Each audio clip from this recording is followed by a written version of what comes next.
എൻ്റെ ഞായറാഴ്ച എങ്ങനെയാണ് സെലിബ്രേറ്റ് ചെയ്തതെന്ന് പറയാം കേട്ടോ. ഞാൻ ഓരോ സെക്കൻഡും സെലിബ്രേറ്റ് ചെയ്യുന്ന ആളാണ് കേട്ടോ. ഓരോ സെക്കൻഡിലും സന്തോഷം കണ്ടെത്തുന്ന ഒരു ആളാണ് കേട്ടോ.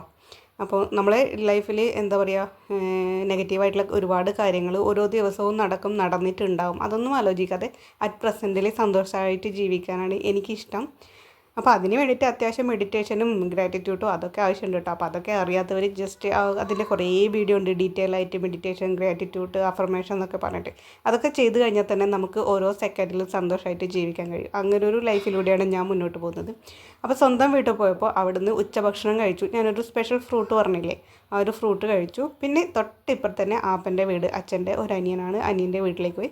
അവിടുന്ന് ഞങ്ങൾ വത്തക്ക കട്ട് ചെയ്തു. ഞങ്ങൾ കസിൻസ് എല്ലാവരും അവിടെയാണ് കേട്ടോ.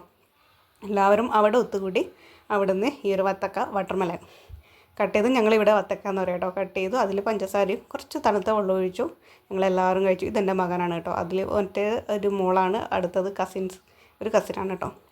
പിന്നെ ഞങ്ങൾ റൂമിലിരുന്നിട്ട് ഇതെല്ലാം കുറച്ച് പേരും കൂടെ ഉണ്ട് കേട്ടോ. എല്ലാവരും കൂടെ പരസ്പരം അങ്ങോട്ടും ഇങ്ങോട്ടും തള്ളി വിടും, എന്താ പറയുക, താങ്ങി ചിരിപ്പിച്ച് കരയിപ്പിച്ച് അങ്ങ് ഇന്നത്തെ ദിവസം ഒരു 3/4 ഭാഗവും ഇങ്ങനെ തന്നെ ചിലവഴിക്കും കേട്ടോ.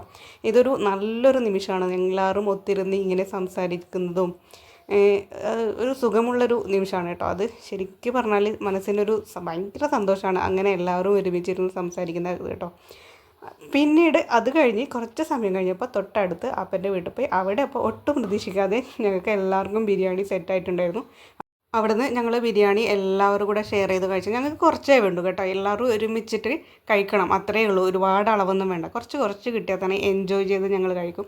അപ്പോൾ അവിടെ ഒരു കസിൻ്റെ ഹസ്ബൻഡും എത്തി. അപ്പോൾ അവരും കൂടെ ഞങ്ങളുടെ കൂടെ കൂടി. പിന്നെ നമ്മളെ 90s കിഡ്സിൻ്റെ ഓർമ്മകളിൽ പെട്ട ഒരു കളിയാണ് കേട്ടോ, റാണിയും മക്കളും. അപ്പോൾ കുറച്ച് സമയം ഈ ഒരു കളി കഴിച്ചു. നേരെ സ്വന്തം വീട്ടിൽ ഹസ്ബൻഡിൻ്റെ വീട്ടിലേക്ക് വന്നു. ഇനിയിപ്പോൾ എന്താ, സാധാ പോലെ തന്നെ നമ്മുടെ കാര്യങ്ങൾ ചെയ്യും, മക്കളെ പഠിപ്പിക്കും, ഭക്ഷണം കഴിക്കും, ഉറങ്ങും, അങ്ങനെ തന്നെ. പക്ഷേ എവരി സൺഡേ, എല്ലാ സൺഡേയും ഞാൻ എന്താ പറയുക, പുറത്ത് എവിടെയെങ്കിലും, മിക്കപ്പോഴും എൻ്റെ വീട്ടിൽ തന്നെയാണ് പോവുക. അല്ലെങ്കിൽ പുറത്ത് എവിടെയെങ്കിലും മക്കളെ കൊണ്ടുപോകും. കാരണം നമ്മൾ ബാക്കി എല്ലാ ദിവസവും ഒരേപോലെ ആയിരിക്കും. കുട്ടികൾ സ്കൂളിൽ പോകും, നമ്മൾ വീട്ടിലെ കാര്യങ്ങളും മറ്റു കാര്യങ്ങളും ചെയ്ത് നീക്കി പോവില്ല. അപ്പോൾ സൺഡേ അല്ലെങ്കിൽ സാറ്റർഡേ ഞാൻ അവരെ പുറത്ത് എവിടെയെങ്കിലും കൊണ്ടുപോയിട്ട് കുറച്ച് എൻജോയ് ചെയ്യാനുള്ളൊരു നിമിഷം കൊടുക്കും കേട്ടോ. അപ്പോൾ ഇന്ന് ഇത്രയേ ഉള്ളൂ. ബൈ.